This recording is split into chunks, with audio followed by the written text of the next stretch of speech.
Écoute, ton Dieu t'appelle. Viens, suis-moi. Lève-toi et ne crains pas de marcher avec lui. Il est ton chemin de vie, la route de ta joie. Il est ton chemin de vie, la route de ta joie.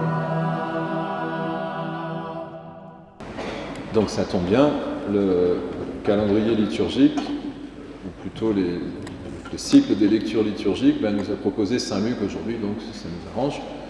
Et puis la deuxième lecture nous parle aussi de la parole de Dieu, donc ça nous arrange aussi, puisque Saint Luc est un des auteurs de cette parole. Je l'ai dit ou pas tout à l'heure, donc les Actes des Apôtres, c'est lui aussi. Voilà.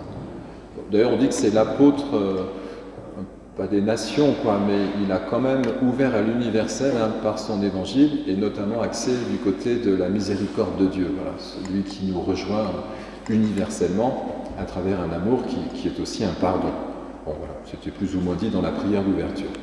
Alors, je vais vous dire des choses que j'ai sûrement déjà dites, parce qu'à force on finit toujours par se répéter, mais pour qu'on soit au clair, on parle de Saint Luc, on est tous appelés à la sainteté, donc chacun a un itinéraire qui le concerne personnellement.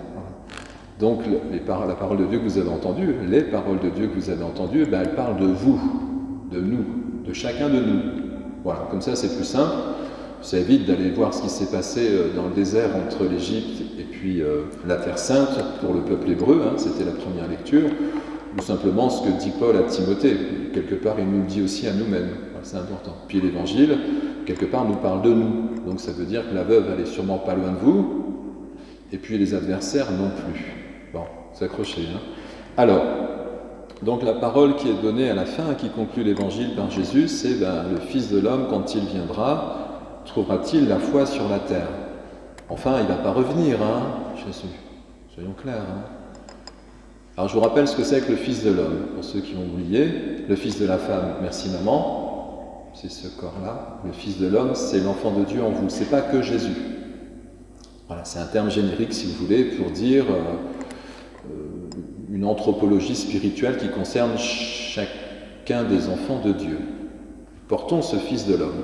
Peut-être que vous n'êtes pas obligé de me croire, Voilà, laissez-moi qui suis au micro, et puis peut-être que ça vous permet du coup d'atterrir et de savoir que l'Écriture est en train de nous parler à chacun. C'est pour ça que Luc l'a écrit, c'était pour nous donner quelques informations, ce que saint Paul a bien souligné. Voilà, je vous le redis, si vous voulez le début, bien-aimé, c'est vous, toujours, c'est nous, demeure ferme dans ce que tu as appris, de cela tu as acquis la certitude, sachant bien de qui tu l'as appris. Saint Luc nous a aidés à apprendre cette parole qui est capable de nous communiquer la sagesse et de nous conduire sur un chemin de sainteté. Donc, le Fils de l'homme trouvera-t-il la foi quand il viendra sur la terre?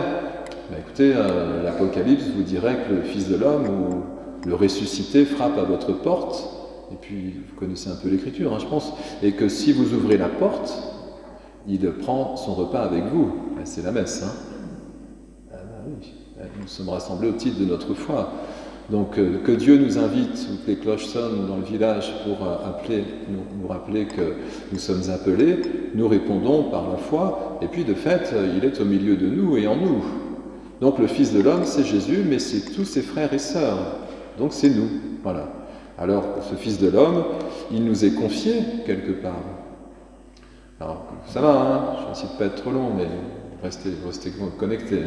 Donc, c'est chacun de nous. Et chacun de nous, donc, si on est appelé et que l'on a répondu, ça s'appelle la foi, le salut. Je vous relis aussi ce que Paul a dit à ce titre-là.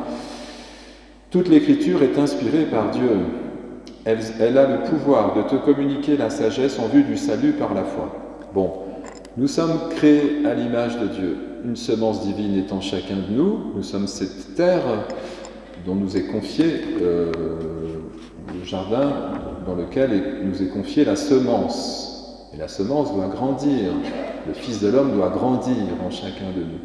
Ça va encore, Alors, si cette semence nous est proposée, c'est la foi qui va permettre que le jardin puisse fleurir. Voilà. Produire, faire grandir la semence, et puis peu à peu nous configurer tout simplement à la ressemblance de Dieu. Bon, admettons qu'il en soit ainsi. Donc, si jamais c'est Dieu qui a planté une semence dans cette terre que je suis, et que cette semence nous est confiée puisqu'il va falloir la cultiver, eh bien ça veut dire que, faut pas que je perde le fil de ce que je veux vous dire, je remets mes lunettes, ça veut dire que la prière va nous y aider. Toujours prier sans se décourager. Alors qui est cette veuve? Écoutez, c'est vous. Enfin, c'est nous quand nous ne sommes pas en présence de Dieu. Pourquoi? Parce que je vous l'ai dit, si Dieu est créateur, c'est qu'il nous invite à une alliance. Et une alliance, c'est toujours deux partenaires qui se reçoivent mutuellement. Alors, je vous redis le rituel du mariage. Je te reçois comme époux, je te reçois comme épouse. Donc chacun reçoit l'autre. Ça va, hein, ça je l'ai rappelé déjà depuis plusieurs dimanches. Et cette réception mutuelle crée une alliance.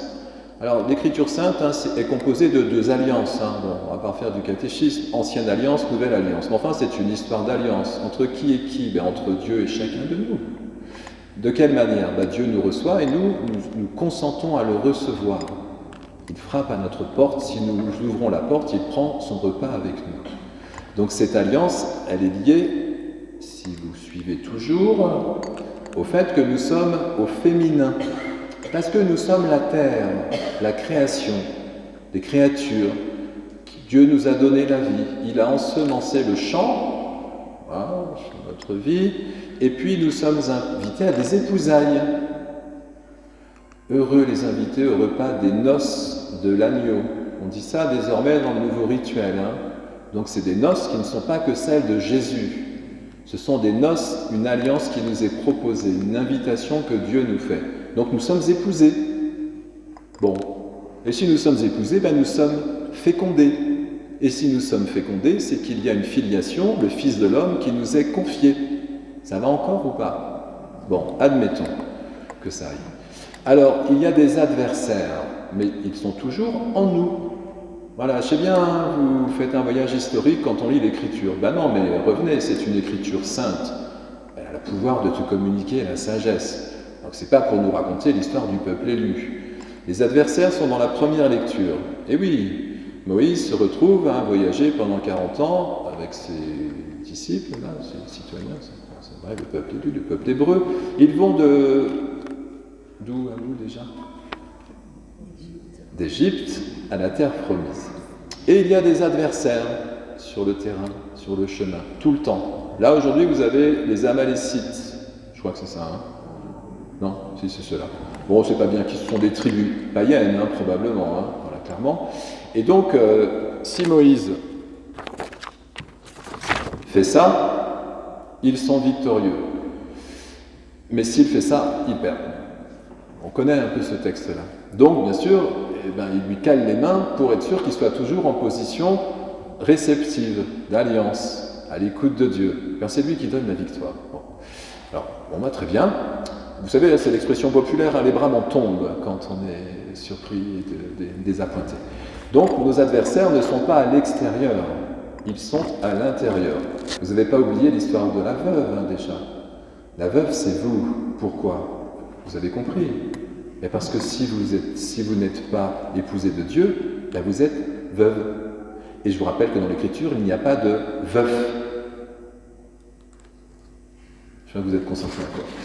Il n'y a pas de veuf dans l'Écriture sainte. Pourquoi? Mais parce que l'alliance concerne le côté féminin de chacune des créatures que Dieu a faites. Nous sommes épousés de Dieu. Donc Dieu est au masculin, notre Père qui est aux cieux. Si nous sommes le Christ, si vous préférez, si nous sommes épousés de Dieu, c'est que vous êtes au féminin. Donc il n'y a pas de veuf, il n'y a que des veuves. La veuve, c'est celle qui a perdu son époux. Dans la Bible, il n'y a pas d'orpheline, il n'y a que des orphelins.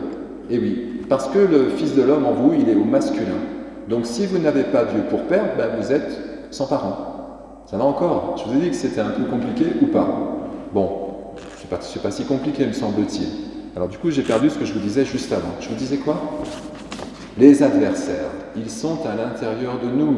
Comment allons-nous faire pour vaincre cette adversité, dont je rappelle l'étymologie, adversus, c'est l'autre versant. C'est ce qu'il y a dans votre cœur. Écoutez, c'est nos peurs, nos inquiétudes. Il n'y a pas besoin de faire un grand tableau, celui-ci on le connaît plutôt bien. C'est tout ce qui nous déstabilise. Les bras nous en tombent, nous sommes inquiets. Pour nous-mêmes, pour nos familles, nos communautés, pour le monde, l'actualité nous bouscule sans cesse. Et cette veuve, semble-t-il, elle a un adversaire. « Rends-moi justice contre mon adversaire », dit-elle. Et Jésus répond, Dieu ne va-t-il pas nous exaucer tous ceux qui crient vers lui jour et nuit. Donc nos adversaires, nous en serons nos adversaires. Ce n'est pas votre voisin, ce n'est pas vos adversaires dans vos communautés respectives. Je ne sais pas, en politique, en économie, bref.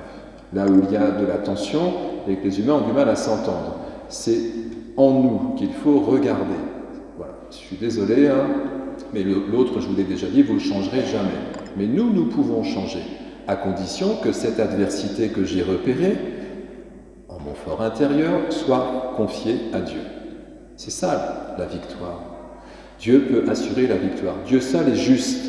Nous ne le sommes pas. Il nous justifie. Et ce juge inique, là, qui ne craint ni Dieu ni les hommes, Jésus dit, mais Dieu seul fait justice. Nous, on est justifiés. Luc n'a jamais été saint à la naissance, il est sanctifié.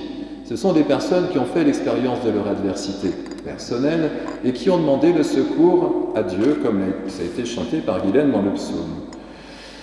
Je vous relis. « Je lève les yeux vers les montagnes. D'où le secours me viendra-t-il ? Le secours me viendra du Seigneur qui a fait le ciel et la terre, qui l'empêche de glisser, ne dort pas ton gardien, ne sommeille pas, etc. » Bon, c'est le refrain des psaumes habituels, la litanie des psaumes habituels. Donc retenons ceci, c'est que de fait, si nous ne sommes pas épousés, nous sommes veuves, si nous ne sommes pas fécondés, nous sommes orphelins. Et si nous ne confions pas nos adversités à Dieu, vos adversaires auront la victoire. Bon, ça fait un vrai programme. Je vous rappelle que Luc est médecin.